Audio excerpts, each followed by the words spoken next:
On the topic of classic video game controllers, Nintendo's famous designer Shigeru Miyamoto once said, "They were all being made to fit one standard.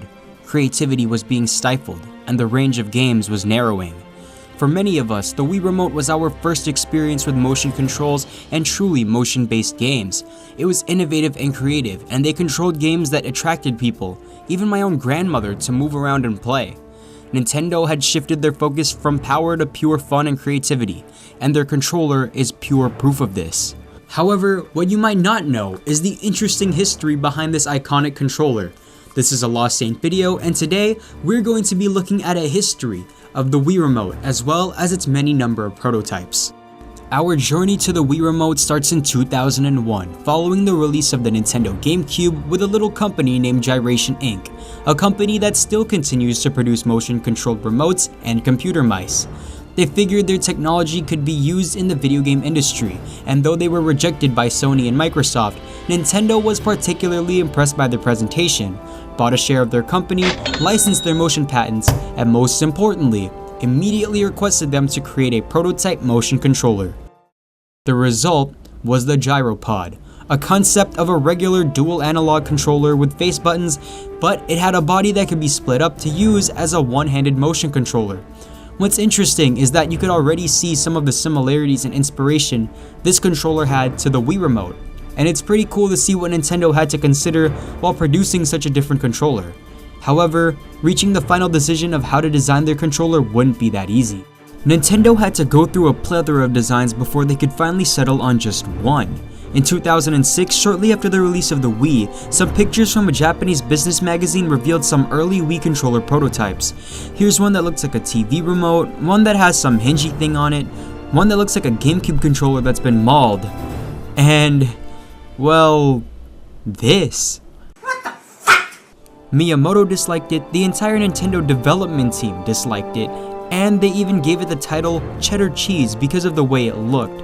But hey, it still had motion controls, and you gotta give it that. It even had a simple button layout, and it could probably double as a dog's frisbee. Who knows? I think I speak for everyone when I say it's at least a little relieving that this orange biscuit with a star did not become Nintendo's controller of choice.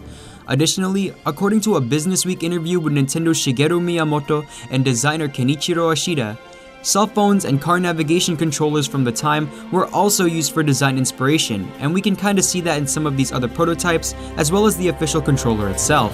While it's been debated whether or not the Wii Remote was originally supposed to be released for the GameCube, this recently discovered prototype of a wired Wii controller connected to a GameCube is certainly interesting. While it's obvious that this controller was an early design, it's intriguing to see something that looks like it came from a parallel dimension, complete with its buttons and the inclusion of the nunchuck.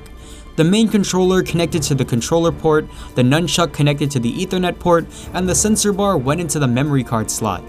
Whether this prototype was created to test its functionality on a device before the Wii was made, or if it was really originally supposed to be for the GameCube, one thing's for sure. This would have been an absolute mess of cables in your living room. By the time this prototype was created, it's safe to say Nintendo had decided on, or at least heavily considered, this kind of dual controller design, as well as the implementation of an infrared sensor bar to increase the range of what you could do with a controller. The buttons and colors really match the Nintendo DS2, which is interesting to note, as Kenichiro Ashida has also pointed out that they had created a prototype controller with the DS's touchscreen built into it, but rejected it in order to keep the focus on the main console. Ironically enough, they'd followed through with this touchscreen controller design years later with the Wii U and Switch, and it's pretty cool to know that the idea at least existed even way back then.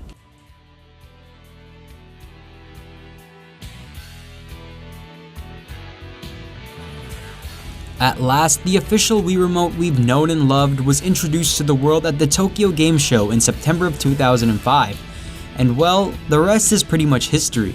The slim rectangular controller, which had been known as the Nintendo Revolution controller until months later, features a set of face buttons, an on and off switch, a D-pad, a built-in speaker, a trigger button, an infrared blaster, and of course the accelerometer for motion controls.